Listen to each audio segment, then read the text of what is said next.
Esta es la tarde en el continente americano. Cuando anochece en Europa y amanece en Asia, así cae la tarde en el continente americano y transcurre la noche y el amanecer en el resto del mundo. La tarde.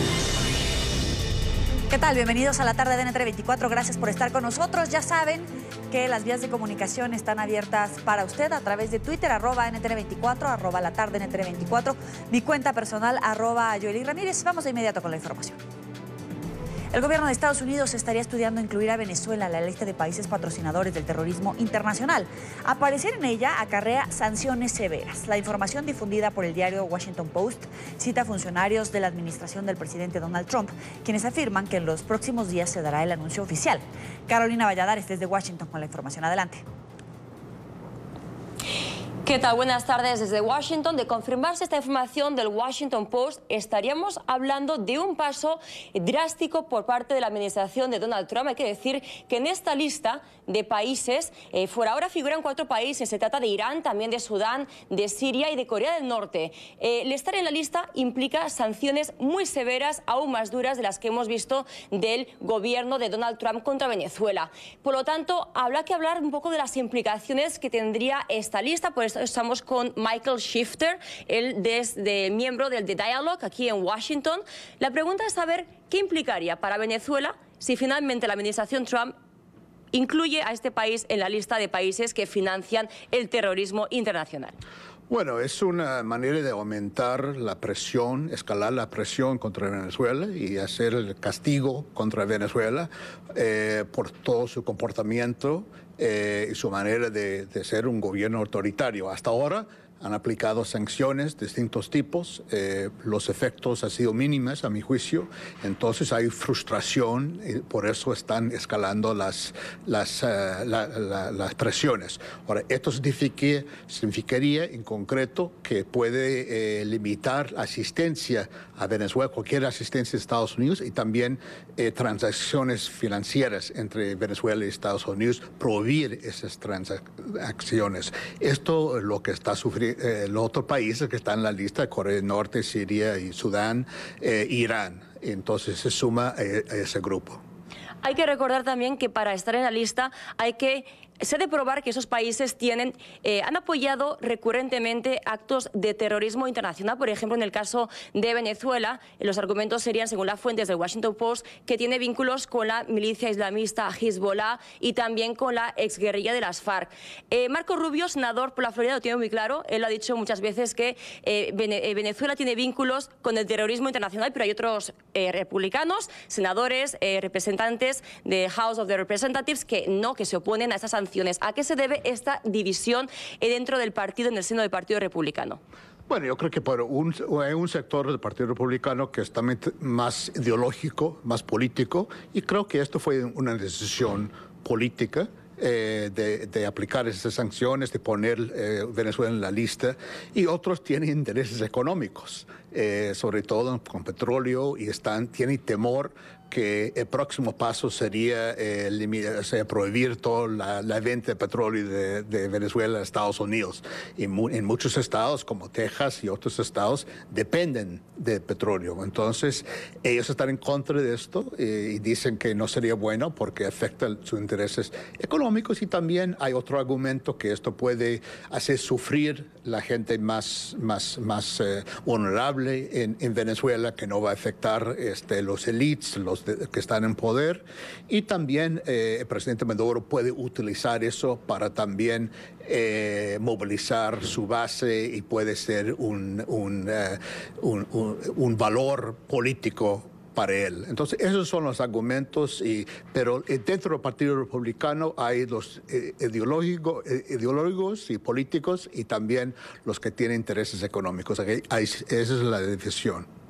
Gracias. Desde luego estaríamos hablando de otro nivel de sanciones más allá de las que hasta ahora ha impuesto el gobierno de Estados Unidos, sanciones económicas, principalmente contra Nicolás Maduro, su esposa, Cilia Flores, pero también contra la vicepresidenta del país y otros altos funcionarios. Por lo tanto, tenemos que ver si esta noticia del Washington Post se confirma en las próximas horas o días. Desde Washington, esta es la información. Ustedes sigan con más en el Centro Internacional de Noticias. Adelante. Gracias, muy buena tarde. ¿Y cuáles países forman parte de esta nada honrosa lista y qué implicaciones tiene aparecer en ella? Carlos Figueroa está con nosotros en el Centro Internacional de Noticias y nos explica. Carlos, buena tarde. Hola, buenas tardes, Joely. El Departamento del Tesoro de los Estados Unidos determina cuáles son esos países que aparecen en esa lista negra. Actualmente son 4 las naciones que forman parte de ella como patrocinadoras del terrorismo internacional. Las revisamos. Corea del Norte, ¿por qué? Por su programa nuclear y balístico, pese a las conversaciones que se han llevado adelante entre Donald Trump y el líder del régimen Kim Jong-un. Irán también aparece por haber brindado apoyo a grupos terroristas o militantes de estas organizaciones en el extranjero. Y Siria también está allí por ofrecer asilo a miembros de organizaciones terroristas, entre ellas Hamas. Y finalmente, allí aparece Sudán. Ha servido de refugio para grupos extremistas como Al-Qaeda y la Yihad Islámica. Ahora, ¿qué implicaciones tiene estar en esa lista que elabora el Departamento de Estado de los Estados Unidos para los patrocinadores del terrorismo internacional? La inclusión en este listado supone estrictas sanciones diplomáticas y financieras. Vemos algunas, por ejemplo, el veto a la exportación de armas, la vigilancia de las exportaciones que realizan estos países y las limitaciones a la ayuda económica. Finalmente, también estipulan restricciones financieras en el caso eventual de que el régimen de Nicolás Maduro aparezca en esa lista y se confirme en los próximos días o en las próximas horas. Podría implicar un embargo al petróleo venezolano. Y el dato de cierre, Joely, el petróleo venezolano, la empresa PDVSA, la estatal venezolana, es el sostén de la economía del país. De allí se generan los recursos con los que el régimen va paliando la situación económica complicada e importa productos principalmente de alimentos para que lleguen a los ciudadanos. Así me despido. Buenas tardes, Joely. Gracias, Carlos. Buena tarde para ti. Nos acompaña desde Washington Stephen Donoghue, director de McClarty Asociados, analista y colaborador permanente de NTN24. Gracias por estar con nosotros. Muy buena tarde, bienvenido. Buenas tardes, Joely.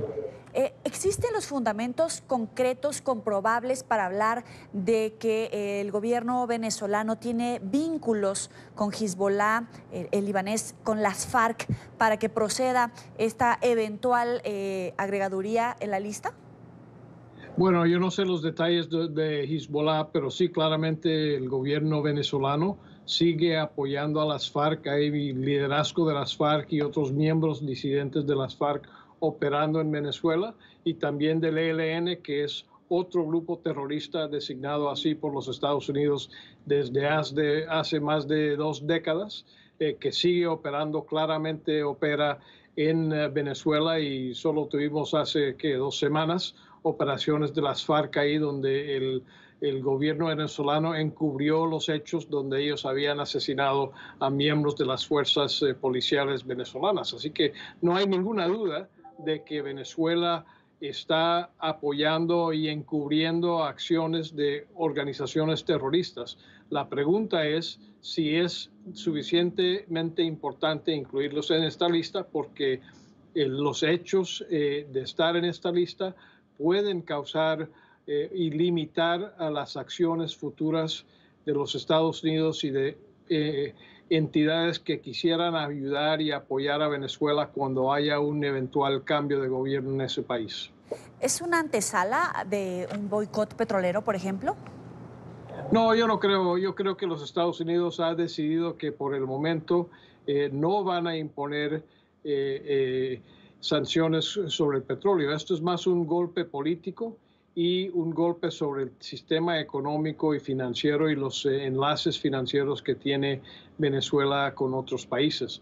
Pero yo creo que hay que tomarlo con mucho cuidado, porque hay temas que se restringirían o que se podrían restringir si se impone esta sanción, especialmente en términos de ayuda humanitaria hacia futuro y de ayuda médica, cuando haya la posibilidad de poder hacer ese tipo de proyecto en Venezuela. Eso sería una de las variables a valorar, la ayuda humanitaria que se podría dar. ¿Cuáles podrían ser otros pros y otros contras de incluir a Venezuela en esta lista negra? Bueno, yo no veo muchos pros porque yo creo que ya tenemos la capacidad de sancionar a individuos que están tomando decisiones incorrectas y malas para su país y con esas sanciones se puede proceder contra ellos y contra los bienes que ellos tienen en otras partes del mundo. Lo malo es que restringe la posibilidad de que las organizaciones financieras internacionales como el Banco Mundial, el BID, puedan ayudar a Venezuela en un futuro cuando haya una situación distinta.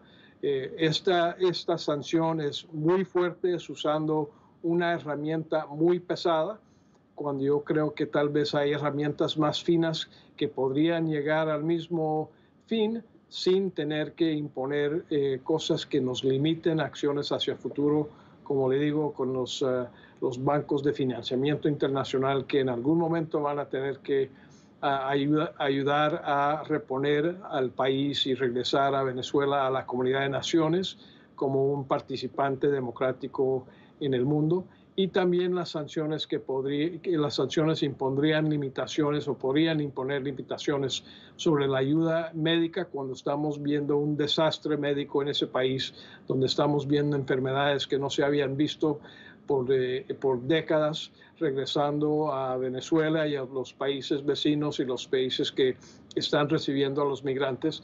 Esas son cosas que son medidas que esta sanción impondría o podría imponer, que tendrían un daño a largo plazo para Venezuela, y eso no es lo que creo que está dentro de la política nacional estadounidense. Estamos buscando maneras de tener un cambio democrático hacia el futuro, donde Venezuela pueda regresar y los venezolanos puedan regresar a su país y regresar a que sea un país que participa económicamente, políticamente y diplomáticamente en la comunidad de naciones del hemisferio. ¿Qué en este momento se estaría dando esta evaluación por parte del gobierno de los Estados Unidos, si es que se está dando? Bueno, no es claro y no tenemos los detalles. Lo que tenemos viene del artículo del Washington Post que salió anoche, pero parece que hubo un artículo por una organización que se llama Inside Crime hace una semana demostrando que el ELN estaba actuando con bastante impunidad en Venezuela. Ese artículo el 14 de noviembre salió en otro noticiero estadounidense de derecha que es visto con alguna frecuencia por miembros de la Casa Blanca y el Consejo Nacional de Seguridad, y supongo que esa es la manera en la cual tomaron la decisión de ver si era factible y si tenía sentido que se impusiera esa sanción, y eso se está trabajando dentro del gobierno estadounidense para que todas las entidades del gobierno tengan oportunidad de comentar sobre el impacto de este tipo de acciones, sobre los programas y los planes que tienen para apoyar a Venezuela en un futuro. Stephen, déjame hilar un poco más fino. Aquí en NTN24 tuvimos al director de Inside Crime que hizo este estudio y nos informaba, nos compartía que ellos habían hecho una investigación de la cual los resultados es que habría operación del ELN en por lo menos 12 departamentos de territorio venezolano que tendrían cobijo de las autoridades venezolanas, estos miembros de la guerrilla, por la operación y el crecimiento de la operación que han tenido en los últimos años. Y yo le preguntaba y te quiero replantear a ti la pregunta. ¿Hay alguna manera para acabar con la operación de las guerrillas sin cruzar necesariamente por esta confrontación entre el gobierno colombiano y el gobierno venezolano cuando el ELN está operando en territorio venezolano? Bueno, puede ser que la filtración de la información del cual estamos hablando es una manera de avisarle al gobierno venezolano de que si no limitan las acciones del ELN y las FARC en Venezuela, que puede haber sanciones muy fuertes que le puedan afectar. No sé los detalles, no he hablado con la Casa Blanca sobre el tema, pero yo me imagino que una de las opciones es de avisarles de que si no toman acciones contra el ELN y la impunidad con el cual operan en Venezuela, los Estados Unidos puede tomar acciones que les pueda pegar bastante duro. En todo caso, estaría respaldando la decisión del gobierno colombiano que ya anunciaba el presidente Iván Duque de cortar relaciones diplomáticas a partir de enero, cuando entra en funciones la nueva etapa de gobierno presidencial en Venezuela. Yo creo que varios países van a tomar acciones similares para mandar un mensaje claro que el gobierno de Venezuela, del presidente Maduro, es un gobierno que no es elegido, que no tiene las razones, no es representativo del país y que no tiene la legitimidad de poder participar en la Comunidad de Naciones como país, y por eso no van a reconocer a este gobierno. En todos estos pasos que está dando el gobierno de los Estados Unidos, ¿se puede vislumbrar alguna ruta para comenzar, para dirigir una intervención militar en Venezuela?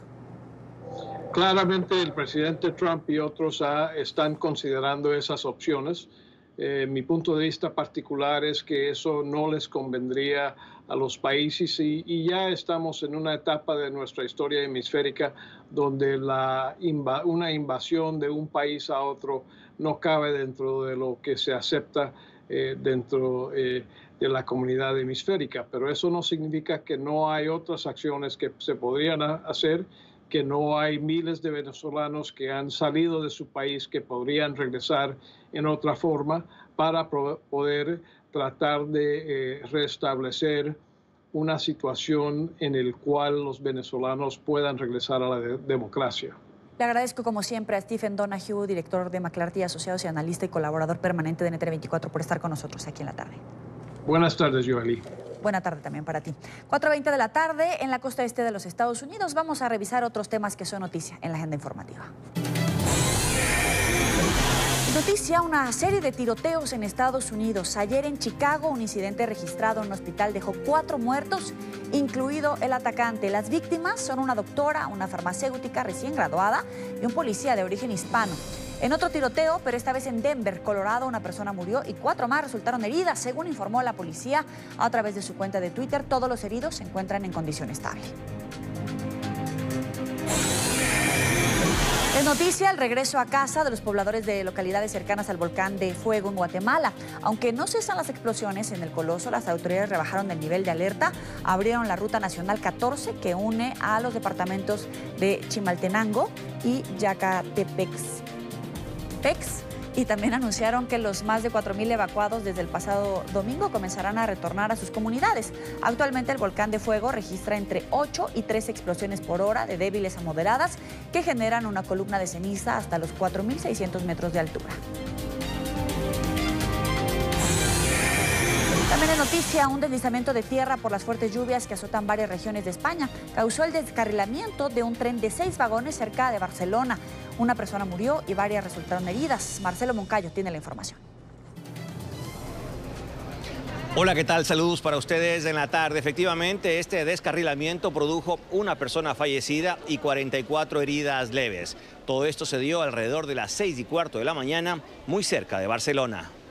Eran las 6:15 de la mañana de este martes cuando se produjo el descarrilamiento de un tren de cercanías que cubría la ruta entre Varizes y Torreblanca en Cataluña, a 1 hora de Barcelona. Según las primeras investigaciones, la causa sería un deslizamiento de tierra que alcanzó a 4 de los 6 vagones que tenía el tren. Lamentablemente, este accidente produjo una persona fallecida y 44 heridos leves. Uno de ellos el propio conductor del tren, que en ese momento transportaba a 131 personas. Y en estos momentos está en marcha una investigación para saber las causas del accidente. Hemos tenido un año de mucha lluvia, hemos tenido un año en el que hemos tenido diversos desprendimientos de tierras, diversas caídas de piedras sobre todo carreteras, y por lo tanto todo hace pensar que efectivamente por culpa de la climatología hemos tenido este accidente. En cuanto al rescate de los pasajeros, en primer lugar lo que hemos hecho es garantizar que no había ningún riesgo en cuanto a riesgo eléctrico y tal por la catenaria. A partir de aquí se ha pedido al personal del tren pues, que colaboraran en la evacuación, el personal que estaba ileso, y a partir de aquí nosotros hemos evacuado al personal que presentaba algún tipo de herida, bien sea leve o de tipo menos grave. Para el operativo se necesitaron 14 dotaciones de bomberos, 11 ambulancias y 7 patrullas de policía para poder socorrer y evacuar a todos los pasajeros. Algunos pudieron continuar su viaje en autobuses, mientras que otros fueron trasladados a distintos centros de salud. Televidentes de la tarde y varios de los pasajeros que vivieron este accidente tuvieron que recibir atención psicológica. Todo esto por el gran susto que les produjo este descarrilamiento. Este es el informe para la tarde. Marcelo Moncayo, NTN 24, Madrid. Es noticia el secuestro de 2 opositores al régimen de Daniel Ortega mientras participaban en una protesta antigubernamental en Nicaragua. Según el diario La Prensa, José Gonzalo Hernández Cáceres, presidente de la Cámara Nacional de Turismo del Departamento de Madrid, y la docente universitaria Ana Cecilia Júquer Bermúdez habrían sido detenidos por policías orteguistas este lunes en la noche, luego de acudir a un plantón en el que manifestantes pedían la salida de Ortega del poder. Según el Centro Nicaragüense de Derechos Humanos, desde el inicio de la crisis sociopolítica en el país, hace ya 7 meses, se registran 602 presos políticos. Para hablar de este tema, en Nicaragua, después de 7 meses desde el estallido político y social, saludamos a Miguel Mora, director de 100% Noticias de Nicaragua. Gracias por estar con nosotros. Bienvenido. Gracias a ustedes por el tiempo y la entrevista. Para empezar, confirmar esta información, ¿fueron capturados por policía, pero ya al interior de su casa, o dónde fue esta captura? El régimen, la dictadura, no está permitiendo ningún tipo de protesta. Los ciudadanos se pusieron en la esquina de su casa, y como que salgas vos al frente de tu casa, se reúnan con unas matracas, haciendo ruido y con banderas, cantaron el himno nacional. Y eso fue suficiente para que la Guardia y la Policía Sandinista pues los arrestara y los llevara a procesar por terrorismo. En Nicaragua la orden del dictador es que no se permita ningún tipo de protesta, y es ningún tipo de protesta, a tal punto de que llegan a capturar a jóvenes o a ciudadanos por el simple hecho de portar una bandera de Nicaragua. Exactamente a eso quería ir. Por cantar el himno nacional y agitar la bandera fueron capturados. ¿Está aniquilada cualquier libertad civil en Nicaragua? Porque al final ni siquiera es que estuvieran ya organizando alguna protesta, alguna movilización masiva. Únicamente estaban en la esquina de su casa haciendo esta manifestación. Así es, un grupo casi familiar, porque era la familia, algunos vecinos se pusieron a cantar el himno nacional con la bandera, y eso fue suficiente para arrestarlos. Lo que hay ahorita, lo único que le hace falta a la dictadura es ordenar los cierres de los medios de comunicación independientes. De esta manera ya no habría ningún tipo de expresión política de oposición, por lo menos de manera pública, porque la gran mayoría de los nicaragüenses, aunque está en sus casas reprimido por temor de salir a las calles, a que los golpeen, les disparen o los apresen o los secuestren, pues se mantiene en una disposición de resistencia pacífica. O sea, la gran mayoría del pueblo de Nicaragua está en contra de la dictadura, y por eso la dictadura sabe que no puede permitir ningún tipo de protesta, porque esto se desbordaría en las calles nuevamente. Ahora, para cerrar este caso en particular, José Gonzalo es presidente de la Cámara Nacional de Turismo del Departamento de Madrid. ¿Cómo va a reaccionar y cómo está afectando el turismo y a todos los empresarios cuando hay represión hacia, en este caso, su presidente, pero lo podemos expandir no solamente a los que han sido detenidos, sino a todo el sector turismo a través de estos 7 meses? Sí, ya la Cámara de Turismo, afiliada al Consejo de la Empresa Privada aquí, ya reaccionó condenando enérgicamente la captura y el secuestro arbitrario de uno de sus afiliados. El turismo en Nicaragua está en cero. O sea, el turismo en Nicaragua ha sido de los sectores económicos que más ha sufrido el desplome de su economía. Aquí no hay turistas prácticamente. Está vetada, y están alertando muchos países el venir a Nicaragua. Y con justa razón, porque aquí todavía andan paramilitares en las calles, algunas veces camuflados o disfrazados, y hay una fuerte presencia policial en casi todas las ciudades del país. La misma policía se está militarizando, o sea, está asumiendo una actitud de guerra y una preparación cuasi militar. Y la amenaza es de que no puede haber ningún tipo de protesta y en cualquier momento o arrestan o hay un disparo o hay algún tipo de agresión o represión y ahí se podrían ver envueltos los turistas. El reporte de la Cámara de Turismo de Nicaragua es que el turismo estaría perdiendo alrededor de 600 millones de dólares este año por causas de la represión y de la masacre. No hay turismo en Nicaragua actualmente. Miguel, usted observa que en esta militarización de la policía que los uniformados, que las filas también castrenses están cerrando una sola formación con el presidente Ortega. ¿No hay ni siquiera una duda de apoyar a los ciudadanos que están tratando de salir a la calle solamente a manifestarse? Sí, si hablas de castrense, está hablando del ejército. El ejército se mantiene en sus cuarteles. La policía... de la rebelión pacífica de octubre, desde abril, lo que hizo fue llamar a paramilitares, a partidarios o a gente de la Lumpen, vagos, y los rearmó porque la policía se vio sobredimensionada por la protesta. Lo que está haciendo ahora la dictadura es incorporar a estos paramilitares ya de manera oficial a la Policía Nacional. La policía y los paramilitares son la misma cosa. El ejército dice que no se ha metido en sus comunicados oficiales, no vemos a soldados en las calles, no hemos visto a soldados disparando contra el pueblo en todos estos 7 meses de protesta y resistencia pacífica, pero sí también el ejército ha sido como cómplice tácito porque ha permitido que paramilitares, algo que está reñido con la Constitución, masacren al pueblo a razón de más de 500 muertos. El ejército estaba en la obligación de salir y defender a su pueblo, porque solo el ejército y la policía son los órganos que sí pueden tener armas y un tipo de escalafón y organización policial o militar en Nicaragua. No puede haber paramilitares. Miguel, ¿qué ha pasado en el caso particular de 100% Noticias? Bueno, 100% Noticias ha sido objeto de constante censura. Recientemente nos quitaron la frecuencia del canal 15 en UHF, incluso Telcor, el ente que regula las comunicaciones aquí y a los medios de comunicación, había ordenado a las cableras que nos sacaran de todo el sistema de cable, por ellos considerar que 100% Noticias es una empresa ilegal, que estábamos utilizando una señal de manera ilegal. La empresa privada cerró filas, en primer lugar desmintió la falacia del gobierno y de la dictadura y llamó al gobierno a respetar los contratos entre particulares. Nosotros somos un productor de noticias tipo como NTN 24, como CNN, transmitimos noticias las 24 horas y no ocupamos ninguna frecuencia del espectro radioeléctrico. Hacemos contratos con las cableras, más de 60 en el país, y nos unimos a través de fibra óptica. Las cableras, que son parte del Consejo Superior de la Empresa Privada, le dijo al gobierno que no se meta en esta relación y que además no violente la libertad de prensa y de expresión en Nicaragua.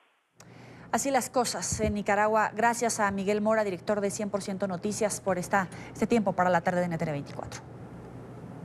A ustedes, muchas gracias. Hasta luego. Vamos a una pausa. Al regresar, otro escándalo en la Casa Blanca. Al igual que Hillary Clinton, Ivanka Trump, la hija del presidente de Estados Unidos, utilizó una cuenta personal de correo electrónico para discutir asuntos oficiales. ¿Qué dice Ivanka? ¿Cuáles podrían ser las consecuencias? Será nuestro tema de análisis al volver.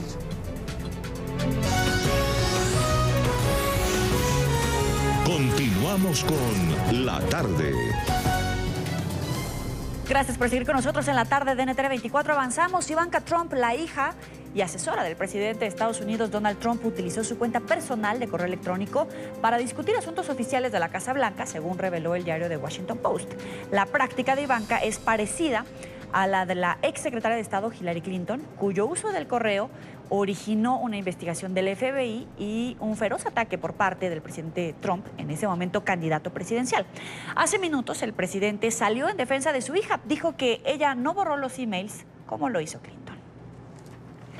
Otro escándalo se cierne sobre la Casa Blanca y ahora es Ivanka Trump la señalada. Según un artículo publicado por el diario The Washington Post, la asesora de la Casa Blanca habría utilizado su correo personal para tratar asuntos oficiales de la oficina oval. Según una fuente de la Casa Blanca, la hija del presidente habría enviado en 2017 cientos de correos hablando sobre negocios de la presidencia, información que alertó a funcionarios del despacho presidencial quienes cuestionaron a Ivanka sobre sus actos, a lo que según el rotativo, la asesora respondió que desconocía las reglas en el manejo de la información. Lo que llama la atención es que las prácticas de Ivanka son las mismas por las que su padre atacó durante la campaña presidencial a Hillary Clinton, a tal grado que amenazó con enviarla a la cárcel. Pero si yo gano, voy a instruir a mi fiscal general para que designe un fiscal especial para que revise su situación, porque nunca ha habido tantas mentiras, tanta decepción.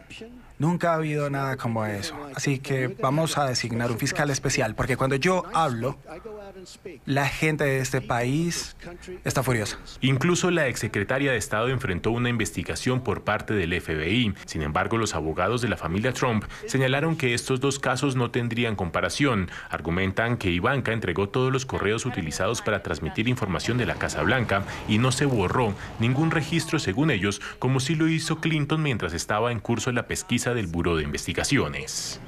Para el análisis de este tema, saludamos a Mili Herrera, analista demócrata. Gracias por estar con nosotros. Bienvenida. Gracias. ¿Se trata de un asunto menor? Yo creo que no. Yo creo que los republicanos desafortunadamente utilizan en contra de los demócratas lo mismo que hacen ellos. O sea, el señor Colin Powell tenía 10.000 correos electrónicos durante la época de Bush, que eran personales, también con Condoleezza Rice, y entonces ahora le quieren echar la culpa a Hillary Clinton de que ella hizo lo mismo. No digo que sea correcto en el sentido de que debieron haber hecho las cosas un poquito distinto, pero en ese momento no existían esos correos que dicen que le echaron la culpa a Hillary Clinton, que era clasificado. En el momento que ella recibió los correos clasificados, no eran clasificados, los clasificaron después, de 30.000 y pico, fueron 110 que clasificaron. Ahora, Ivanka Trump, el decir ella que ella no sabía que eso no se podía hacer es irrisorio, completamente irrisorio, y es simplemente una mentira. Yo entré en el internet porque vi un artículo del periódico donde decía que ella tenía ese correo en un dominio que se llama ikfamily.com. Eso está registrado en GoDaddy. O sea, en 5 minutos yo pude encontrar. Está registrado ese dominio en GoDaddy, no está asegurado. Lo abrieron esa cuenta el 31 de diciembre del 2016 y por ahí se comunicaron con la Casa Blanca y también oficialmente para tratar de temas oficiales de la Casa Blanca. O sea, eso es muy obvio de que ella sabía que no lo podía hacer y lo hizo igualmente. Ya que lo menciona, ella habría compartido en este correo información oficial, pero no sabemos si es información clasificada. De cualquier manera, ¿eso va en contra de las leyes establecidas en la Casa Blanca para la información?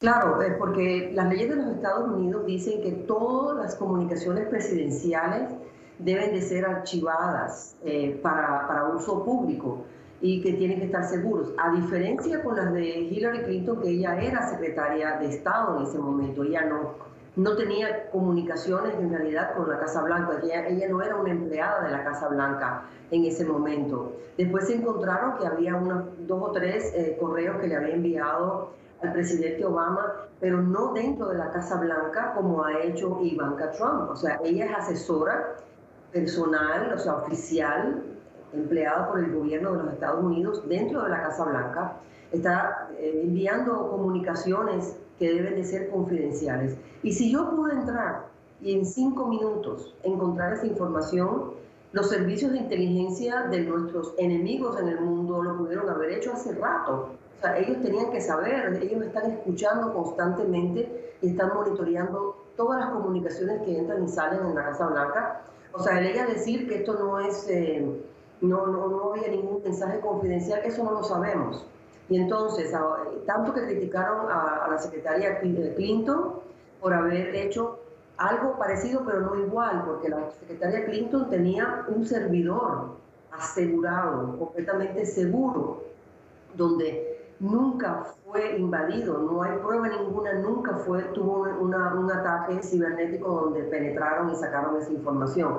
O sea, esa información, aunque no debió haberlo hecho desde mi punto de vista, o sea, no debió haberlo hecho, lo hizo por comodidad, pero nunca estuvo en peligro esa información. Ella dice que ella nunca recibió ni envió información confidencial. La información confidencial clasificada fue clasificada después, o sea, cuando le hicieron la investigación. Con Ivanka Trump, ella estaba haciéndolo en un servidor público de GoDaddy, no, ni siquiera un servidor privado seguro. No tiene certificado SSL, que es muy importante tenerlo cuando uno tiene una página web. Hasta yo la tengo. Ahora, durante la campaña electoral, el FBI abrió una investigación a la exsecretaria de Estado Hillary Clinton. ¿Qué van a hacer los demócratas? ¿Qué va a pasar con Ivanka Trump? Bueno, espero que hagan igual, que abran una investigación y que se haga una investigación completa, igual que se le hizo a la secretaria Hillary Clinton, y que se determine, porque ellos también, el abogado de Ivanka Trump personal fue el que determinó si los correos eran o no eran confidenciales, igual que lo hizo la señora Hillary Clinton con su abogado. Entonces hay que tratarlos a los dos igual. Yo creo que es más serio, en realidad, cuando se hace dentro de la Casa Blanca que dentro del Departamento de Estado, porque en la Casa Blanca se trata de información mucho más confidencial, mucho más secreta, mucho más peligrosa de lo que se puede tratar en el Departamento de Estado. Y en realidad ella sabía que lo que estaba haciendo. Obviamente, si abrió su cuenta el 31 de diciembre del 2016, ya ella había pasado desde noviembre 8, que fue elegido su padre, hasta diciembre 31, ya ella había tenido la oportunidad de estar en la Casa Blanca y eso de que ella no había recibido los memorándum, no había recibido la información y el entrenamiento, eso no se lo cree nadie, porque una de las primeras cosas que hacen los equipos de transición es sentar a todas las personas en el gabinete, los allegados al presidente, e informarles cuáles son las reglas del juego. Oiga, pero incluso el presidente Trump, en ese momento candidato, llegó a pedir cárcel para Hillary Clinton. ¿Usted cree que en este caso de su hija de Ivanka existe la independencia de las instituciones para desarrollar una investigación imparcial sobre la hija y asesora del presidente? Pero es absurdo que él hubiera pedido cárcel, porque eso lo hacen los dictadores. Los dictadores en nuestros países, desafortunadamente en Latinoamérica y en todo el mundo, siempre le piden cárcel e investigan y acosan a sus opositores. Eso no lo hace un demócrata, eso no lo hace una persona que es elegida en un país democrático como es en los Estados Unidos. Ya por ahí hay que descalificar eso. Lo que yo sí pienso que todavía existen instituciones democráticas en nuestro país que protegen la integridad de nuestro gobierno, y yo creo que sí, que el FBI, aún con los ataques tan cruentes que le ha hecho este presidente al FBI, descalificándolos constantemente y simplemente haciendo todo por dañar la reputación de algo tan importante como es la protección de la seguridad de nuestro país. Yo creo que sí, que ellos sí tienen una imparcialidad y que van a llevar esa investigación a cabo. Y si no lo hacen, para eso tenemos la primera semana de enero, tenemos una mayoría en la Cámara Baja del Congreso que nos vamos a ocupar de que si se haga una investigación transparente, justa y que sea imparcial completamente. ¿Qué le diría al presidente Trump cuando es ahora su hija la que está metida en esta posible investigación por parte del FBI? Bueno, yo le diría al presidente Trump muchísimas cosas, o algunas que no puedo repetir aquí en público. Pero yo lo que sí le diría, lo primero que le diría es que él tiene que bajar su tono, que tiene que bajar esos comentarios tan vulgares que hace constantemente, los ataques diarios a personas que simplemente están abogando y trabajando para mantener este país como en liderazgo y proteger a los ciudadanos. que él no puede utilizar su posición para obstruir la justicia, ni para beneficiarse personalmente, políticamente, como lo ha hecho, ni siquiera como lo está haciendo personalmente, que se está beneficiando. O sea, lo que tenemos en este momento es, te lo digo sinceramente, un pichón de dictador. Él admira a Putin, él admira a Kim Jong-un, él admira al hombre fuerte, a todos esos dictadores que nosotros hemos luchado durante la historia de este país por no tener una dictadura. Y yo creo que él tiene que bajar el tono. No creo que lo vaya a hacer, yo creo que está en su ADN, y ahora vemos que está en el ADN de sus hijos, de que ellos creen que están por encima de la ley, que ellos pueden hacer lo que quieren y mentir. Le agradezco a Mili Herrera, analista demócrata. Gracias por su tiempo para la tarde de Entre 24. Muy buena tarde para usted. Hasta luego. Gracias. Avanzamos. Un juez federal en San Francisco bloqueó temporalmente la medida ordenada hace casi 2 semanas por el presidente Donald Trump para prohibir por al menos 90 días las solicitudes de asilo a los inmigrantes que crucen la frontera con México de forma irregular. La medida judicial entró en vigor de inmediato y se extenderá al menos hasta el próximo 19 de diciembre, fecha para la que el magistrado convocó una audiencia para estudiar si emite una orden más extensa. Y el ejército de Estados Unidos refuerza la vigilancia en la frontera con México ante la llegada de centenares de migrantes centroamericanos. Ha dispuesto barricadas metálicas y alambres de púas ante el temor de una posible entrada de migrantes masiva y por la fuerza. Este es un informe de Jorge Agobián, periodista de nuestra cadena aliada La Voz de América, quien se encuentra en la ciudad de San Diego. La secretaria de Seguridad Nacional de Estados Unidos, Kristen Nielsen, llega este martes al paso fronterizo de San Isidro, frontera que une a Tijuana, México, con San Diego, California, acá en Estados Unidos. Y llega para mostrar los últimos detalles del plan de la patrulla fronteriza, que espera la posible llegada de una caravana de migrantes centroamericanos que se encuentra en este momento del lado mexicano. También esto ocurre en momentos en el que un juez federal de acá, de California, hiciera un revés a las regulaciones del presidente Donald Trump sobre los procesos de asilo y dijera que se debe aprobar o aceptar y procesar la solicitud de asilo a cualquier migrante que llega a la frontera estadounidense. En el área de Tijuana, más de 3.000 inmigrantes centroamericanos se encuentran allí y ya comienzan a firmar una lista o llenar una lista para presentarse, según ellos, a solicitar asilo en el área de Estados Unidos. Pero esperan la llegada de más integrantes de esta caravana, que según las autoridades mexicanas podría llegar a 10.000 el número de estos integrantes de las caravanas que lleguen a Tijuana, lo que ha comenzado a crear alarma en esa localidad mexicana.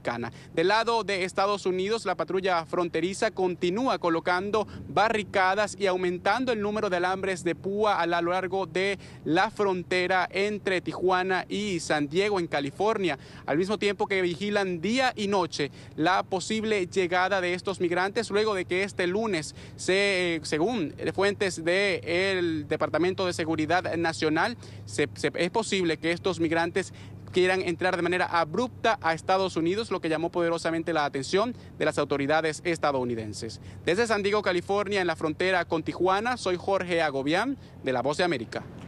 Gracias por esta información. Avanzamos en otros temas, pero en Estados Unidos se celebra este jueves el Día de Acción de Gracias, una festividad tradicional para la que se reúnen familiares y amigos. En Nueva York ya iniciaron los preparativos para esta celebración que marca el inicio de la época navideña. En diferentes puntos de la Gran Manzana están distribuyéndose pavos entre las comunidades menos favorecidas. Nuestro periodista Alejandro Rincón tiene la información. Adelante, Alejandro. Hola a todos, nos conectamos con ustedes esta tarde desde el distrito de Harlem, uno de los enclaves más importantes para la comunidad latina neoyorquina. Hoy ha sido escenario de un evento de distribución de pavos con motivo del Día de Acción de Gracias, una fecha que históricamente ha sido dedicada en los Estados Unidos para compartir en familia o con los más allegados. Y justo la distribución de pavos entre comunidades menos favorecidas hace eco con el espíritu de esta importante fecha para toda la Unión Americana. Allí, haciendo el seguimiento de esta historia, tenemos para ustedes algunos de los testimonios de los latinos neoyorquinos, quienes a su manera explican cómo van a celebrar este Día de Acción de Gracias de 2018. Por tener salud, tener un techo donde vivir, conseguir comida, tener el trabajo, y por mis hijos, por todo, le doy gracias a Dios. Significa mucho porque así vemos, ¿verdad?, que la comunidad nos unimos, ¿verdad? Nos unimos como familia. Nosotros como latinos no es tan solo el pavo, pero es los arroz con gandules, la batata, el flan, el bizcocho, un poquito de coquito para empezar las felicidades de Navidad un poquito más temprano. Pues ya que estamos hablando de los preparativos del Día de Acción de Gracias, hay un interesante dato a propósito de esta fecha que entrega el Departamento de Agricultura de los Estados Unidos. 240 millones de pavos se prevé que estén disponibles para que las familias alrededor del país celebren este Día de Acción de Gracias. A nivel nacional, el principal estado de donde provienen estos pavos es Minnesota. Por lo menos 42 millones y medio de las aves que se consumen a nivel nacional proceden de esta región de la Unión Americana. Es todo lo que tenemos para ustedes por ahora. Continúen con más en la tarde. Buena tarde también para ti, Alejandro. Y lo decíamos, esta festividad reúne a familias alrededor de una mesa. Muchos deben recorrer largas distancias para ese esperado regreso a casa. Las autoridades esperan este año un aumento considerable en el número de viajeros que se desplazan por automóvil, tren y avión. Paola Serna está en el Aeropuerto Internacional de Miami. Muy buena tarde, Paola. Hola, ¿qué tal? Muy buenas tardes. Ya comienzan a desplazarse las personas que pretenden realizar la celebración del Día de Acción de Gracias junto a sus familiares y amigos en otras ciudades y en otros lugares. Aquí en el Aeropuerto Internacional de Miami ya comienza un poco a sentirse la afluencia de personas y de acuerdo con lo que se espera este año, por lo menos 54.3 millones de personas se estarán desplazando a través de las carreteras, también utilizando los aeropuertos. Las autoridades de transporte de Estados Unidos han dicho que por lo menos 25 millones de personas pudieran estar cruzando estas puertas de seguridad en los aeropuertos a nivel nacional. Las medidas de seguridad, por supuesto, en los aeropuertos se están tomando para garantizar que los viajeros puedan desplazarse con total tranquilidad. Tenemos más seguridad, tanto personas que van a ver, policías y eso, presencia de seguridad, pero también que no se ven. Entonces no hay ningún problema, mientras más pasajeros tenemos, más medidas de seguridad, más personas tenemos aquí para tratar ese tema. Entonces que estén bien enterados, sino que entren a tsa.gov, que ahí les pueden explicar qué es lo que pueden llevar, qué no pueden llevar, que vengan aquí al aeropuerto con tiempo. 2 horas para un vuelo doméstico, 3 horas para un vuelo internacional, porque sí va a estar congestionado el tráfico, a lo mejor muchas personas para pasar seguridad, así que así se aseguran que no pierdan el vuelo. Además de la posibilidad de que se presenten récords en el número de viajeros durante esta temporada de Acción de Gracias, una de las novedades de esta época que han presenciado las autoridades es que las personas están viajando desde el viernes de la semana pasada y posiblemente retornando el próximo lunes posterior a el Día de Acción de Gracias. Normalmente la gente viaja jueves o miércoles antes de este día. En esta oportunidad las personas están viajando con anterioridad. En la información desde el Aeropuerto Internacional de Miami, soy Paola Serna. Continúen con más desde nuestros estudios centrales. Muy buenas tardes. Buena tarde también para ti. Estados Unidos también se alista para una jornada de intenso consumo por la llegada del Black Friday o Viernes Negro. Autoridades calculan que este 23 de noviembre al menos 164 millones de personas en todo el país acudirán masivamente a los establecimientos de comercio para aprovechar esta temporada de descuentos, la más popular del año. El Black Friday se realiza un día después de Acción de Gracias, se ha convertido en un referente de inauguración para la época navideña, aunque esta festividad adoptada por diferentes países del mundo fue contemplada como solo un día de promociones. Cada vez más tiendas físicas y online adelantan las ofertas para tratar de incrementar sus ventas.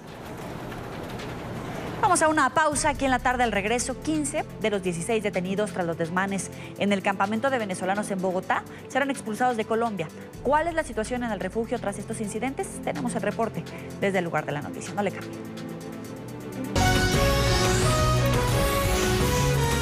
Continuamos con La Tarde. Gracias por seguir con nosotros en la tarde de NTN 24. Avanzamos con la información de las oficinas de Migración Colombia. Permanecen 15 venezolanos que este lunes protagonizaron los desórdenes en el campamento humanitario en Bogotá. Los detenidos serán sancionados por las autoridades migratorias. Mientras tanto, siguen llegando al campamento decenas de migrantes en busca de ayuda y un cupo en el refugio adecuado por la alcaldía de la capital colombiana. Carlos Albino, periodista NTN 24 en Bogotá, tiene la información. Adelante, Carlos. ¿Ya volvió la normalidad a este sector? Amigos de la tarde, saludos desde la localidad de Engativá, en el occidente de Bogotá, donde está el campamento de los venezolanos. A esta hora continuamos acompañando a los migrantes, también a los habitantes de este sector, quienes están muy preocupados por los desórdenes que se han registrado en las últimas horas. Miren, ya la calma ha retornado acá nuevamente al campamento. Recordemos que en las últimas horas un grupo de venezolanos, específicamente 16, que fueron capturados por las autoridades. Estas personas se enfrentaron a la policía, hicieron destrozos y sin embargo ya las autoridades han tomado de una decisión. De las 16 personas, 15 van a ser expulsadas a Venezuela. Una, como es menor de edad, va a quedar a cargo de bienestar familiar. En el siguiente informe quiero mostrarle cómo amaneció el campamento, qué dicen las autoridades y también qué dicen los migrantes. Con el pasar de las horas, retorna la normalidad en el albergue de los venezolanos en el sector Salitre. Muchos migrantes aseguran estar avergonzados por lo que pasó en las últimas horas. Nosotros aquí, los venezolanos, sabemos que por uno que hacen maldad, pagamos todo. El grupo de venezolanos mal portados que se enfrentó a la policía en las últimas horas fue arrestado. En total, 16, de los cuales 15 serán expulsados a Venezuela, según confirmación de Migración Colombia. Muy seguramente, si esa es la conducta que se encuadra en cada uno de esos casos, esa será o una expulsión o una deportación. Pero el panorama en el sector de Salitre es aún de tensión. Vecinos dicen estar temerosos. Como inseguridad, la gente ya le da como miedo salir tardecito. Es muy difícil abrir un consultorio odontológico donde la gente está que corre para un lado, corre para el otro, que hay disturbios. El campamento está custodiado por la policía de Bogotá. La imagen que tiene usted allí en pantalla es de los migrantes venezolanos que están en el campamento, que tienen la oportunidad de no mojarse, de no recibir sol, y que es un campamento que ha hecho la alcaldía de Bogotá con mucho esfuerzo para que no duerman en la calle. Sin embargo, hay muchos migrantes venezolanos que siguen llegando acá hasta este sector, al sector de la localidad de Engativá del occidente de Bogotá. Conversamos con un niño de 9 años que tiene 5 días o tenía 5 días con su familia caminando y está acá a las afueras del refugio esperando un cupo para poder ingresar. De tanto caminar le salió una bromita aquí. Ya. Adamis tiene solo 9 años y ya le ha tocado migrar a pie desde su país, escapar del terror en Venezuela junto a su familia. La situación está rara y los alimentos ya no se consiguen. Como él, son varios niños con sus familias que ya han llegado hasta la entrada del campamento esperando un cupo para resguardarse del frío. No, nos dicen que está full, que por el problema de ayer está imposible meternos adentro. El niño va con su familia a Perú. Se reencontrará con su papá y hermanos que no ve desde hace un año. Que yo caminé de los 8 años hasta los 9. Aquí están los migrantes venezolanos. Duermen en la calle esperando un cupo en el campamento. Miren, esta es la comida que le han entregado este día a los migrantes venezolanos. Ellos dicen que agradecen. ¿Ustedes qué agradecen? Sí, muchas gracias. Queremos comida, que no pagan, por favor. Pues ellos dicen que solamente le entregan algunos panes. Hoy le están entregando esta comida un poco más caliente. Están haciendo una fila a esta hora para poder comer. Ellos también quieren permiso, amigos televidentes, un permiso para trabajar. Pero sin embargo, desde NTN 24 rechazamos todos los actos de violencia que se han registrado acá, específicamente de grupos de venezolanos que se enfrentaron a la policía. Nosotros seguiremos acompañando a los migrantes venezolanos que escapan del terror en Venezuela, pero también a los habitantes de este sector de Bogotá que están preocupados por los desórdenes. Es el informe. Carlos Arturo Albino, NTN 24. Gracias, Carlos, por esta información. A esta hora le damos la bienvenida a Henry Corredor, director regional de Migración Colombia. Gracias por estar con nosotros aquí en la tarde. Bienvenido. Joely, buena tarde. Gracias a ustedes por la invitación. Primero que nada, conocer en qué etapa del proceso de expulsión están estas 15 personas, si va a ser vía terrestre, vía aérea, ¿cómo va este proceso? Bueno, pues primero que todo, pues lamentable que estos hechos se hayan presentado. Aquí en Colombia pues hemos flexibilizado todas las normas y hemos apoyado humanitariamente, en este caso, a los ciudadanos extranjeros, a los venezolanos. Efectivamente, analizamos cada uno de los casos junto con la Policía Nacional y la Fiscalía. Y los videos que se muestran en los medios pues son bastante dicientes. La agresión a los funcionarios de la alcaldía, los destrozos que hicieron en este campamento. Todo eso, y analizando la norma migratoria, en uno de sus apartes del decreto dice que todo extranjero que afecte el orden público, la salud pública, la tranquilidad social y la seguridad pública, pues es objeto de una medida discrecional del gobierno colombiano, que es una expulsión. Y así efectivamente lo realizamos con estas 15 personas, de los cuales ya se fueron hacia la zona de frontera, se fueron vía terrestre, pero adicional a eso, 4 de los que fueron judicializados y que fueron dejados en libertad posterior al proceso de judicialización fueron llevados vía aérea y en este momento están siendo entregadas a las autoridades migratorias o a las autoridades venezolanas de estas 4 personas que causaron los daños y también agresión a los funcionarios públicos. 4 fueron trasladados vía aérea y ya fueron entregados a las autoridades migratorias venezolanas. Sí, estas 4 personas, los que fueron judicializados, los que hicieron destrozos, los que, digamos, en cierta forma mal lideraron y se mal comportaron en este campamento, fueron trasladados vía aérea, y los demás, a los cuales, los 15 restantes, que se les encontraron armas cortopunzantes, se les encontraron alucinógenos, ellos fueron transportados vía terrestre con escolta de la Policía Nacional, con funcionarios oficiales de migración custodios, y fueron llevados a la zona de frontera. En este momento, precisamente, se desplazan por las carreteras de Colombia para llevarlos hacia norte de Santander, a la ciudad de Cúcuta, y ser entregados en zona de frontera a las autoridades venezolanas. Quisiera puntualizar, de estas 4 personas que fueron trasladadas vía aérea, los cargos que se les imputan tienen mayor gravedad, así consta en los documentos con los cuales los expulsan, para preguntarle si ya no tienen manera de volver a ingresar a territorio colombiano.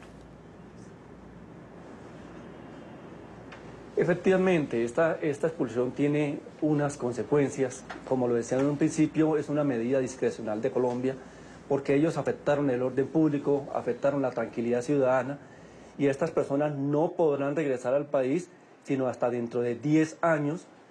Pasados estos 10 años tienen que acercarse a un consulado de Colombia en el exterior y solicitar una visa, y ahí nuestro cónsul analiza si da la viabilidad de darle la visa a ese ciudadano expulsado para que pueda visitar nuestro país. Ahora, quisiera acudir a usted como ser humano. Hace unos momentos escuchábamos a nuestro reportero Carlos Albino platicando con un niño y con una señora donde narraban todo lo que han tenido que hacer para llegar a territorio colombiano. ¿Cómo percibe usted la situación después de este conato de bronca que se registró el día de ayer, pero ve que la gente está cansada y básicamente que se pelearon porque tenían hambre, si es que fue así? El tema es que todas las autoridades en Colombia y en igual forma aquí en Bogotá, el distrito, se han volcado a atender a los ciudadanos venezolanos. Los recibimos de la mejor forma, hemos flexibilizado las normas migratorias para atender a estas personas, pero siempre cuando, y eso pasa en la cotidianidad, cuando tenemos un visitante, ¿qué le pedimos a ese visitante? Que se comporte de la mejor manera, que hay los canales adecuados para poder quejarse, para poder en un momento dado que se mejoren sus condiciones. Pero tan solamente es mirar las imágenes de cómo estaban antes y cómo están después, cuando estaban en la zona del Salitre, en donde estaban ubicados en unos cambuches armados de forma artesanal con plásticos, que cuando llovía se les entraba bastante el agua y que pasaban condiciones de salud, que no tenían un médico, que no tenían recreación. al campamento humanitario en el cual hoy está instaurado. E inclusive me comentaban las personas del distrito, la alcaldía, que hoy llevaron los niños a cine. Hay médico, hay recreacionistas, les llevan las comidas durante todo el día. Migración Colombia está pendiente allí en ese campamento para orientar a los venezolanos de qué documentos requieren, de qué mejor forma pueden estar en el territorio colombiano. Y sinceramente todas las autoridades en Colombia nos hemos volcado para que estas personas estén bien en nuestro territorio.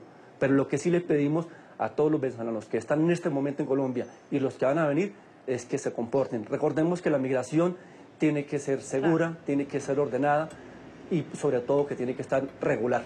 Claro, y el reconocimiento al gobierno colombiano por esta labor humanitaria. Hasta este momento, de estas 400 personas que están en este campamento, ¿cuál podría ser el reporte que nos podría compartir en términos de salud, en términos de estado psicológico, incluso en términos de papeles, de situación migratoria de estas personas en este refugio?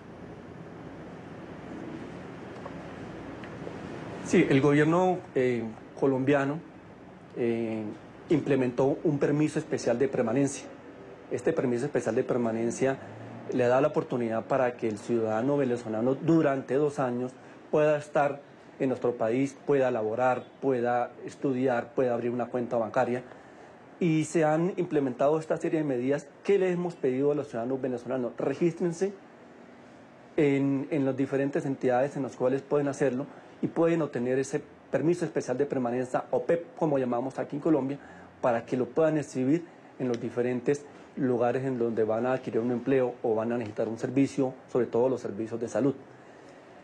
Las autoridades distritales en la alcaldía de Bogotá manifiestan, y también en los diferentes procedimientos que hemos realizado en este campamento, allí tienen ayuda psicológica, tienen médico, tienen en igual forma asistencia en nutricionistas, la comida, las meriendas.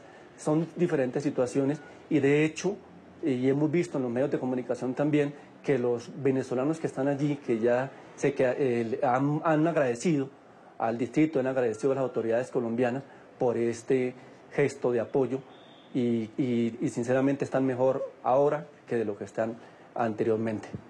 Henry, quisiera pedirle que nos explicara, cualquier venezolano que entra el día de hoy, que cruza la frontera colombo-venezolana, ingresa a territorio colombiano, puede acudir, puede pedir este permiso, puede sumarse a estos beneficios para conseguir un trabajo, para buscar trabajo en territorio colombiano, ¿o cómo funciona? Cuando un ciudadano venezolano o cualquier extranjero quiere ingresar a nuestro territorio, inicialmente la autoridad migratoria le da un permiso de ingreso y permanencia por 90 días. Estos 90 días pueden ser prorrogables por otros 90, es decir, puede estarse en nuestro territorio 180 días y durante estos 180 días puede hacer el trámite para una visa, para estudiar, para trabajar, para cualquier otro tipo de situación, dependiendo de la especialidad o dependiendo de lo que quiera hacer en Colombia. A las personas que anteriormente ingresaron y se inscribieron en el PEP hasta el 2 de diciembre se les va a estar expidiendo este documento especial. Lo que sí les pedimos es a todos los ciudadanos venezolanos es que en la zona de frontera hagan su ingreso, hagan su presentación al país y van a ingresar, mire, yo quiero ingresar a su país y con el documento de identificación bien pueden hacerlo. ¿Por qué? Porque unos se registran en Colombia y sabemos que están aquí y con eso pueden tener todos los apoyos y van a tener el apoyo de la Policía Nacional de Migración Colombia para asistirlos en todo lo que necesiten. Ahora, ¿qué pasa con el menor de edad que estaba dentro de este grupo de los 15 venezolanos que fueron detenidos el día de ayer? ¿Queda bajo custodia de bienestar familiar por cuánto tiempo o cuál es el proceso con los menores de edad?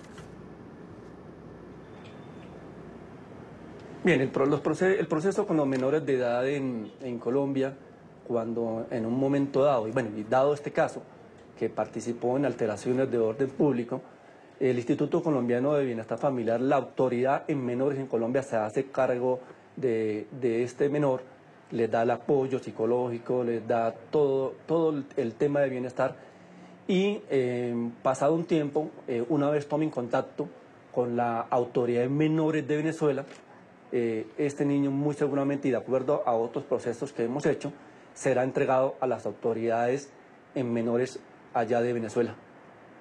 Ahora, Migración Colombia también ha informado de la expulsión de otros 3 venezolanos. Se trata de inmigrantes que fueron capturados en flagrancia y acusados de delito de extorsión, según el reporte policial.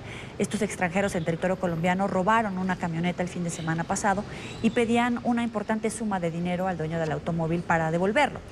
Ellos serán llevados desde Bogotá vía aérea hasta la ciudad fronteriza de Cúcuta para su posterior entrega a las autoridades venezolanas. Si bien son hechos registrados de los que estamos dando cuenta aquí en NTN 24, también es importante no caer en una generalidad de decir todos los venezolanos cometen alguna ilegalidad, alguna falta a la autoridad y deben de ser maltratados. Es muy importante hacer este llamado a los colombianos en cualquier país que tenga esta situación de fenómeno migratorio. Así es, Yoli. La gran mayoría de ciudadanos venezolanos que llegan a Colombia llegan a aportar, llegan a trabajar. Como todo, hay sus lunares, hay sus excepciones. Ejemplo, yo tengo amigos venezolanos que son trabajadores y se han dedicado a producir en Colombia y están echando raíces en Colombia. Pero lógicamente lo que dices, por unos cuantos no se van a estigmatizar a los demás, no vamos a generalizar. Y este es el mensaje que estamos enviando de todas las autoridades, que no se presenten estos brotes de xenofobia. Por lo contrario, debemos volcarlos, es ayudar a estos venezolanos que se encuentran, que quieren migrar hacia nuestro país, y si lo hacen, digamos, respetando las normas colombianas, muy seguramente van a tener ese apoyo, como lo vienen teniendo muchos ciudadanos venezolanos de bien que ya están trabajando y que quieren aportarle al país y tener un mejor futuro. Es Henry Corredor, director regional de Migración Colombia. Gracias por estar con nosotros aquí en la tarde de NTN 24. Con todo gusto a ustedes. Muchas gracias. Y precisamente representantes de 17 países de la Organización de Estados Americanos visitaron ayer la frontera de Colombia con Venezuela, lugar a donde han llegado miles de venezolanos escapando de la crisis política y económica en su país. La ambición que analiza cómo conseguir recursos internacionales para hacer frente al creciente flujo migratorio calificó de triste la situación de los venezolanos. El embajador de Estados Unidos ante la organización, Carlos Trujillo, aseguró que es impactante el panorama que se ve en la zona limítrofe e indicó que la OEA tiene la obligación de encontrar una solución. Hemos visto con nuestros ojos lo que está sucediendo en la crisis venezolana. Hemos visto las caras de los niños, de las mujeres, de las madres, de los padres, desesperados cruzando una frontera con valijas vacías, solo para retornar con un poco de comida para vivir unos días. Esta misión lo que permite es visibilizar esta problemática y cómo los países de la región lo están enfrentando, pero también convocar a la comunidad internacional a interesarse en esta crisis, ¿no es cierto?, y a ofrecer apoyo a los países que la están enfrentando. Avanzamos en la agenda del día. Uno de los primeros denominados presos políticos en Venezuela cumple 14 años en prisión. Se trata de Iván Simonovic, quien ejercía como jefe de seguridad de la alcaldía de Caracas durante la intentona golpista de 2002 contra Hugo Chávez. Luego de haber cumplido casi la mitad de su pena, su familia exige su libertad plena, alegando su inocencia y su frágil estado de salud. Este es un informe de Oliver Fernández desde Caracas. El juicio de Iván Simonovic ha sido uno de los más largos de la historia judicial de Venezuela. Se realizaron más de 230 audiencias, pero nunca hubo pruebas que lo incriminaran. Se agotaron todas las instancias. Jurídicamente hablando, ya se agotaron todas las instancias nacionales, estamos a nivel internacional. Sin embargo, ya la misma ley que condenó a Iván le otorga desde el año 2012 las medidas alternativas al cumplimiento de la pena, porque él fue condenado a 30 años. Ya cuando tú cumples un tercio de la pena, puedes cumplirla de forma alternativa. Y la juez simplemente no se pronuncia. Desde el año 2012 estamos a la espera, no hay ni una negativa, no hay ningún pronunciamiento, simplemente un silencio. Bonnie Simonovic asegura que han sido 14 años llenos de absoluta injusticia. Llenos de convertir a tu familia en la principal víctima de una violación de derechos humanos, por lo que tuvieron que pasar mis hijos, por lo que tuvieron que pasar mis hermanas, mi madre y nosotros mismos, Iván. Es algo que no se le debe hacer nunca, jamás a otra familia venezolana. Solamente perseguir a una persona por lo que es y no por lo que hizo es la verdadera enseñanza de todo esto. Lilian Tintori señala que debe haber justicia para quienes se atrevieron a destruir a una familia sin tener pruebas. 14 años sin delitos, sin pruebas, 14 años con una familia destruida, 14 años donde le violaron sus derechos fundamentales en la cárcel. Contaba Bonnie que muchos años vio la luz solar muy poco y eso hizo que Iván se enfermara. Hoy Iván es un hombre enfermo y debe salir en libertad para recuperarse y para recuperar el tiempo perdido que le quitó este sistema que utilizó hombres inocentes y condenó a hombres inocentes para mantenerse en el poder.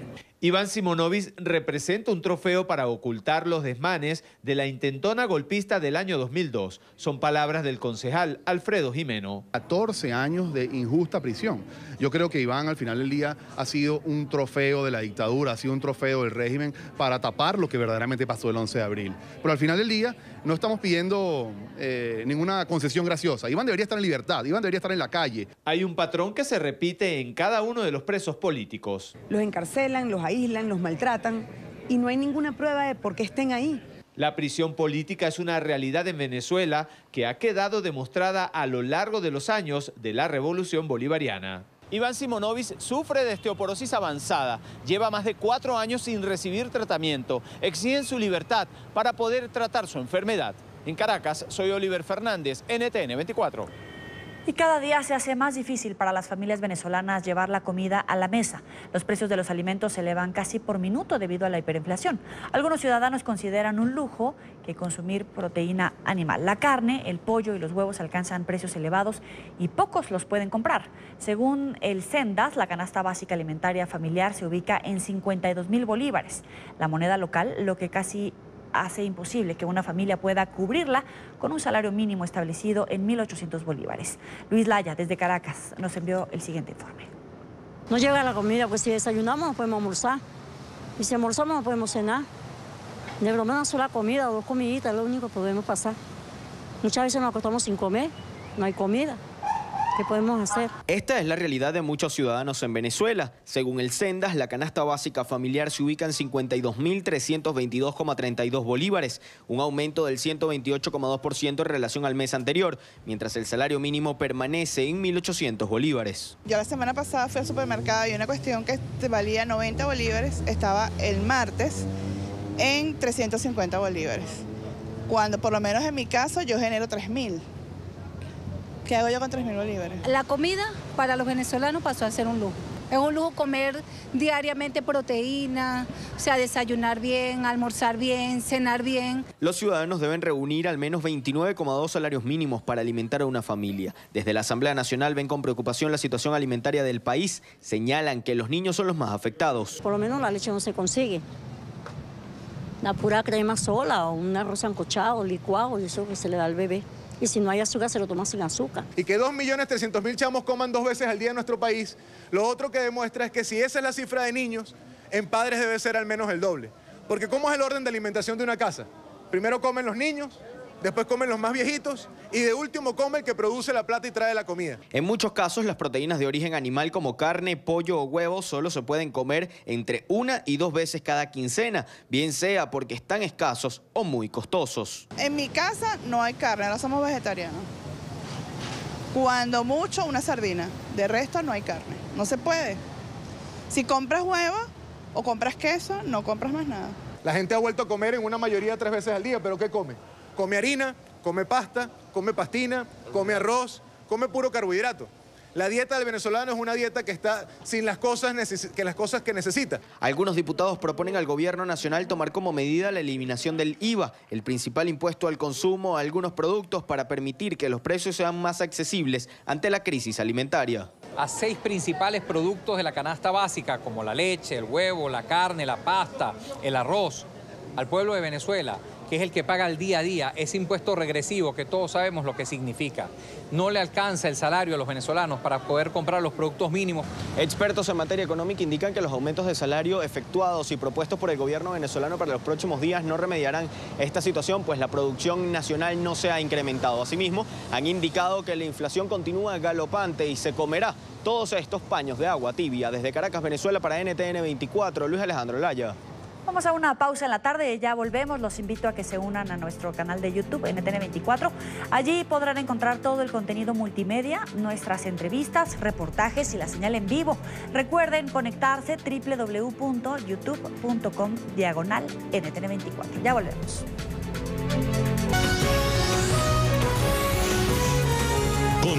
Continuamos con La Tarde. Gracias por seguir con nosotros. Hay alarma en Argentina. Los precios cuidados, como se conoce, al costo de los productos que corresponden a la canasta básica de consumo se habrían incrementado 52% en lo corrido del año. Así lo registra el más reciente reporte del Centro de Economía Política Argentina. Según el organismo, el alza en los precios corresponde a la galopante inflación que afecta a la nación y que cerraría en 2018 en un 48%. Entre los alimentos que más aumentaron su precio se encuentran el aceite, el queso y la leche. Ir al mercado en Argentina puede convertirse en una peregrinación buscando el mejor precio. Cada compra es estudiada y sopesada. No alcanza la plata, no alcanza. Trabajamos y cada vez estamos un poquito muy abajo en todo. Ahora aumentan las verduras por temporada, por no temporada, aumenta el combustible, aumenta el transporte, aumenta el agua, todos los días aumenta algo y la gente ya realmente no se puede aguantar. Argentina tiene la tasa de inflación más alta de América. Si se excluye la hiperinflación de Venezuela, sumó casi 46% en 12 meses y se encamina a terminar el año en 48%. La mayoría de los argentinos se ha visto obligado a reducir sus gastos lo más posible. Yo por más que soy una persona cuidadosa, pero bueno, es imposible. No hablemos de vestir ya, ¿viste? Eso ya es prohibitivo. De ir a un cine, de ir a un teatro.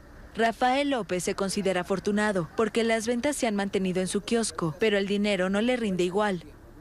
Es decir, yo tengo casi las mismas ventas, pero no me rinde igual la plata. Y la gente se le nota que cuando vos modificás un poco el precio, ya siente como que la pellizcan un poco y se cuida mucho a la hora de consumir. El combustible ha aumentado 75% en un año, los alimentos 40%, los servicios básicos 55% y el transporte 60%. Los asalariados, en cambio, recibieron aumentos anuales de 24% promedio. Según estadísticas oficiales, el 27% de los 44 millones de habitantes está bajo la línea de pobreza. Mientras los argentinos hacen lo posible por llegar a fin de mes, el presidente Mauricio Macri aprieta el cinturón para conseguir un déficit cero en 2019, al que se comprometió a cambio de un préstamo de $56.000 millones del Fondo Monetario Internacional. La complicada situación económica que atraviesan los argentinos no es un secreto. El mismo presidente Mauricio Macri ha reconocido lo difícil que puede ser mantener una familia en medio de esta situación. Y sobre todo ahora, que sé que cuesta, sobre todo ahora que estamos pasando un momento difícil, que hay que ajustarse para llegar a fin de mes. 7:34 en Buenos Aires. Le damos la bienvenida a Hernán Lecher, director del Centro de Economía Política Argentina. Gracias por estar con nosotros. Le quiero preguntar, ¿cuánto ha subido el costo de vida en Argentina? Bueno, a esta altura del partido estamos hablando del 35% aproximadamente. Ustedes lo mencionaban muy bien. Vamos camino a terminar el año con una inflación cercana al 50%. Yo escuchaba recién a muchos de los que hablaban. Claro, el problema es que a principio de año la mayoría de las paritarias, de los arreglos salariales de los distintos gremios, estuvo en el orden del 15 al 20%. Basta hacer el cálculo para darse cuenta que la pérdida de poder adquisitivo es realmente muy significativa. Si uno lo ve desde el lado de los trabajadores, de los asalariados, y también escuchaba a algunos de los comerciantes, bueno, el impacto respecto de lo que ha significado la caída del poder adquisitivo en términos de consumo ha también tenido efectos naturalmente, sobre todo en el segmento PYME de producción industrial y en el comercio, en el pequeño comercio, con lo cual también en ese, digamos, sector de la sociedad la pérdida de poder adquisitivo o la posibilidad de reponer los propios productos que vende se ha visto mermada de manera sensible. ¿Cómo explicarle al Auditorio de las Américas un dato que me llama la atención del UNDAF, que dice que desde que ha iniciado el gobierno del presidente Macri, un trabajador medio perdió 4 canastas alimentarias por mes?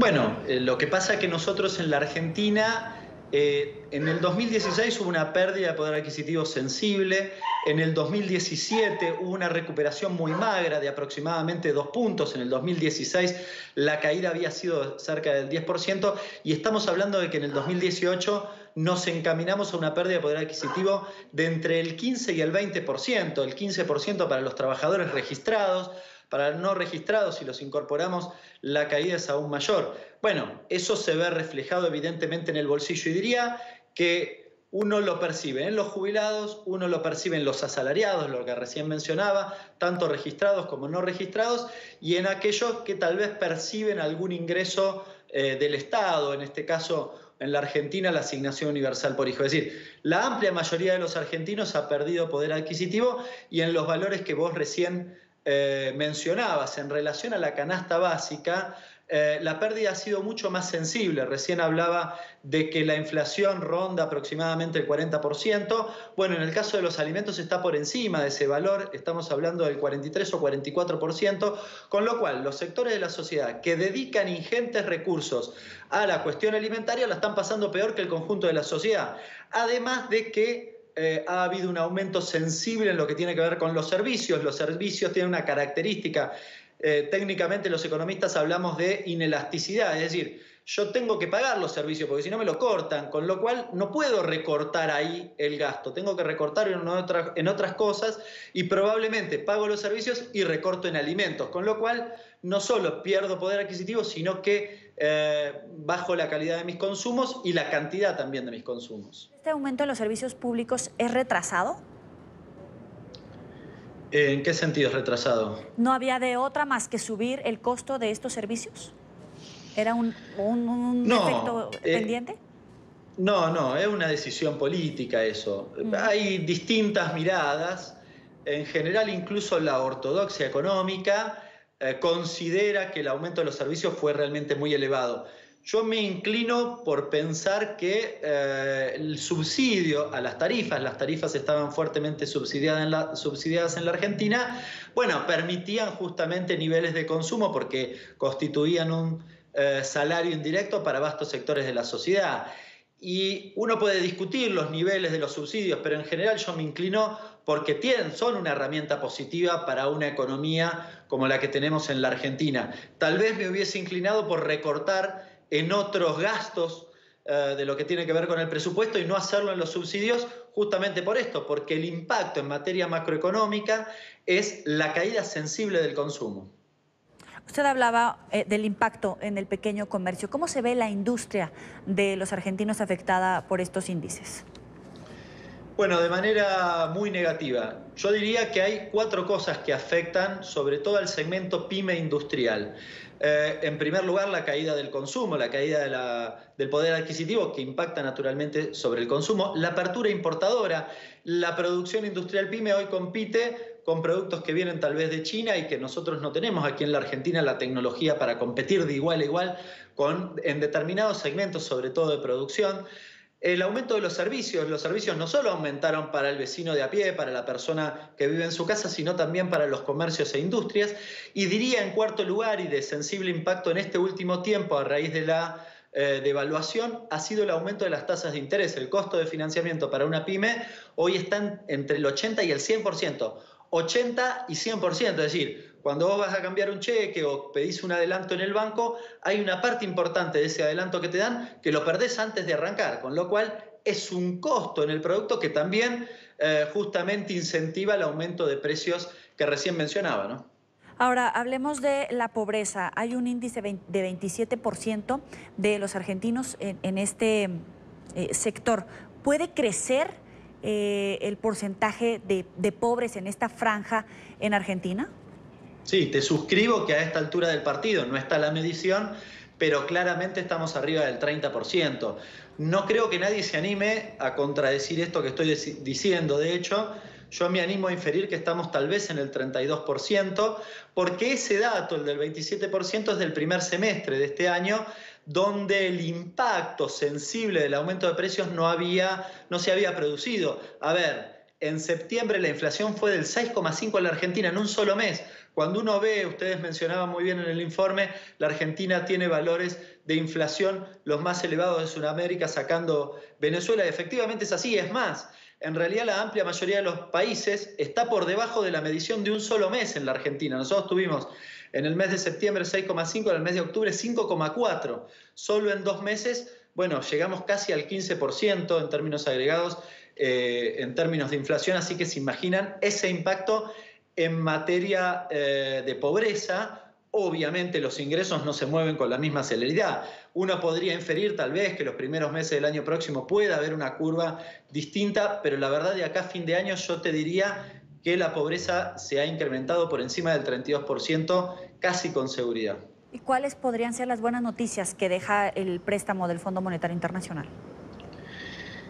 Y no, la verdad es que el préstamo del fondo ha sido utilizado, los primeros 15.000 millones de dólares, exclusivamente para sostener aquellos fondos golondrinas que habían venido a invertir acá en la Argentina en virtud de las altas tasas y que se querían ir y que de alguna manera esos dólares sirvieron para que se fueran sin hacer demasiado, digamos, sin profundizar la crisis.